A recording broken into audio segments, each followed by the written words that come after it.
now we are going to look at bargaining protocol. So bargaining protocol is not automated, and participants have a say in this process. So we are going to look at two sections of bargaining protocol. The first one is the auction parameter. So what are the variables and considerations you need to think about? And the second one is the kind of specific mechanisms in place, which are auction types. So we are looking at three auction parameters. The first one is the multi-attribute auctions. Then we look at payment mechanisms as well as the pace of auctions. So multi-attribute auctions. When we talk about auctions, usually we just think of one thing: price. We will bargain based on price. But if you actually travel in Southeast Asia, or when you travel to other countries, when you have to bargain, it's not just about price. It's about the quality of the shirt, how clean the shirt is, if you have to wash, if there are like threads coming out, if you can feel that the material is not very good, if the cutting is not nice. So it's a lot more than when you bargain, or when you make this kind of decisions. The information, the structure of information is not just about price. There are a lot of other attributes to consider. In the blockchain world, then we're going to look at we look at price, but we also can look at verifiable and non-verifiable attributes. For verifiable attributes, that's like stuff that is really decided. So oracles can help with that, where things are objective and we can verify them. With non-verifiable attributes, we look at stuff that's a bit more subjective. We can use maybe consensus-based oracles, or we can use a proxy to get that non-verifiable attributes. So example would be reputation, opportunity cost to auctioneer. It can also be some coins can look at the data of the coin. Maybe the coin can be whitelisted because it has been used to vote on many issues, so the coin is active in the space, versus another coin where it was minted a long time ago, but no one used it. It was just kept in the bank, and that usually it's a sign or signal saying that maybe this guy is not really interested in the project. He's not interested in the governance mechanism or decision making because he doesn't do anything with it. He doesn't vote. He doesn't stake. He doesn't do anything, and he's just holding it. So maybe he doesn't really have skin in the game, or that could be a verifiable attribute, which is the transaction history of the coin, and it can be a signal to other non-verifiable attributes. So maybe his probability of winning this auction is slightly lower. I don't know, depends on your system. Then we look at payment systems. So we can look at cross-chain payments.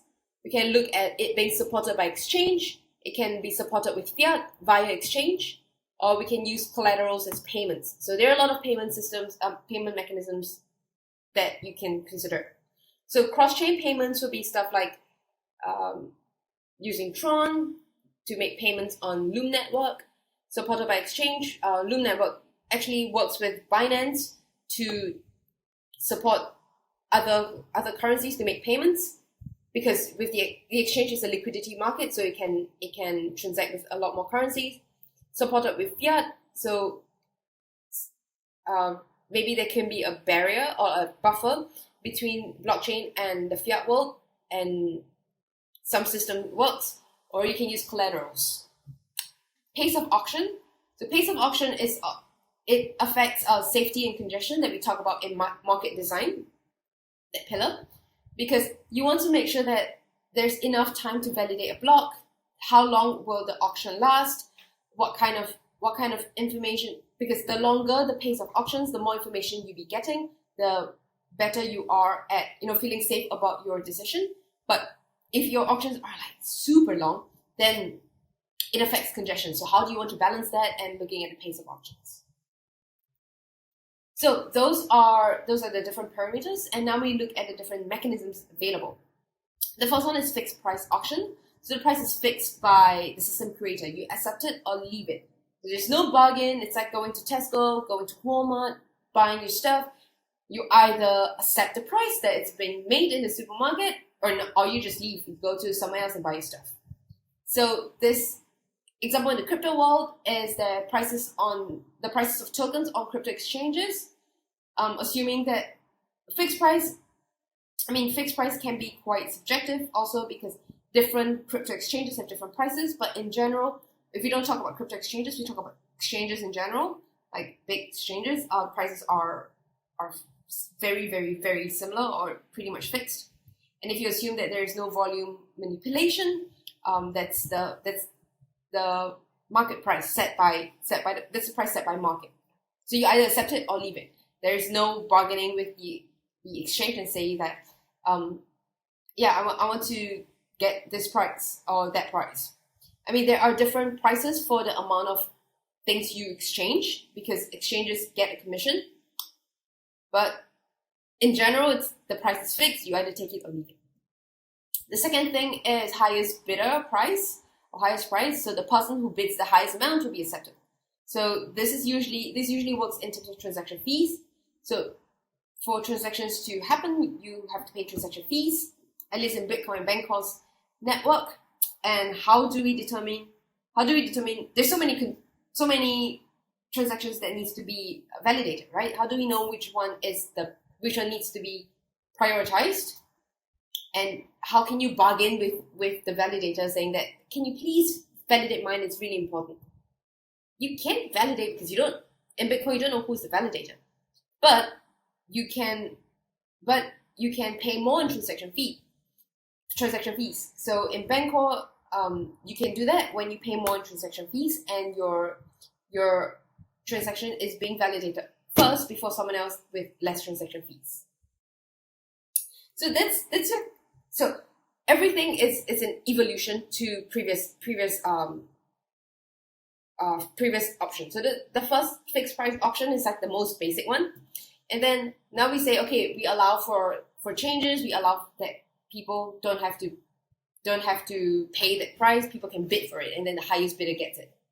The third one it's a bit fun. It's not as intuitive, but it is proven mathematically where it's the second highest price. So the highest bidder gets the item, but he only pays the price of the second highest bidder.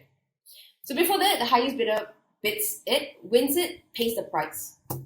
But in this situation, the highest bidder gets it, but he doesn't pay the price that he is giving out. He's paying the second highest price that was being bid. And why do we use this mechanism? Because there is no deviation. There's no deviation from an outcome perspective, from a payoff perspective. If you're a winner, you're going to win this auction. If I keep increasing I can keep increasing my bid, but what's the point? Keep increasing my bid. It's not like I'm going to win against anyone. I'm still the winner, and it's not like I'm going to pay more. I'm still going to pay the price of the second highest winner.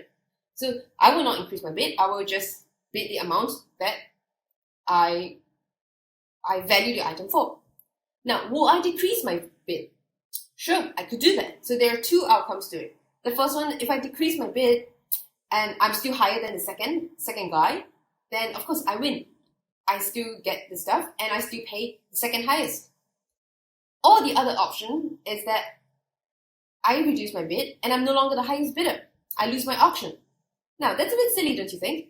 Because I value the item for this amount of money. Why would I bid for a lower amount with a probability that I'll lose the auction? So it doesn't make sense. So I won't bid higher, I won't bid lower, I'll just bid the amount of value for. So that's from a winner's perspective. What about the loser? Why would a loser increase the bid? So if he increases the bid, there are two outcomes. The first one is he increases the bid and he doesn't win because he's still lower than the highest bidder. Or he increases the bid, he gets it, and now he has to pay more money for it because he will pay the amount that is by the second highest. So it can be more than the value of the value that he has for the item. Then there's a probability that I'll overpay for it. If I decrease the bid, I wouldn't win. I still wouldn't win because I'm not going to win. I'm already not winning, and I decrease my bid and I still don't win.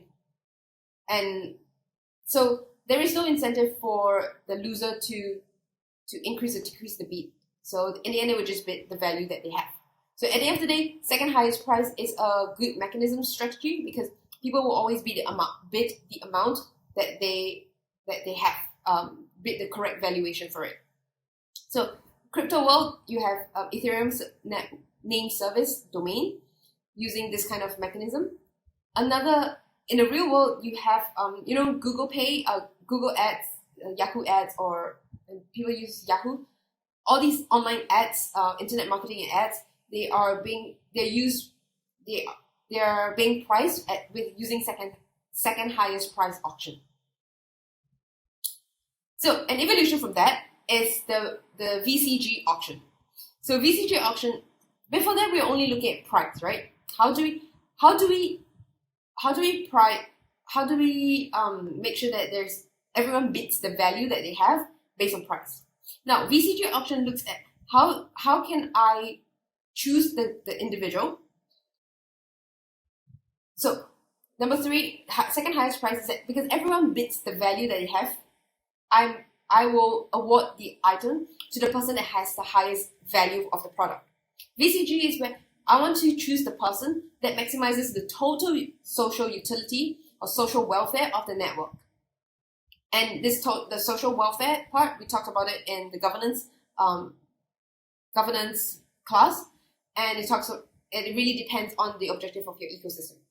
But basically what it does is that it looks at more things than just price, because when we talk about social welfare, we're looking at more areas and more aspects. So example would be sellers network for liquidity backing auction.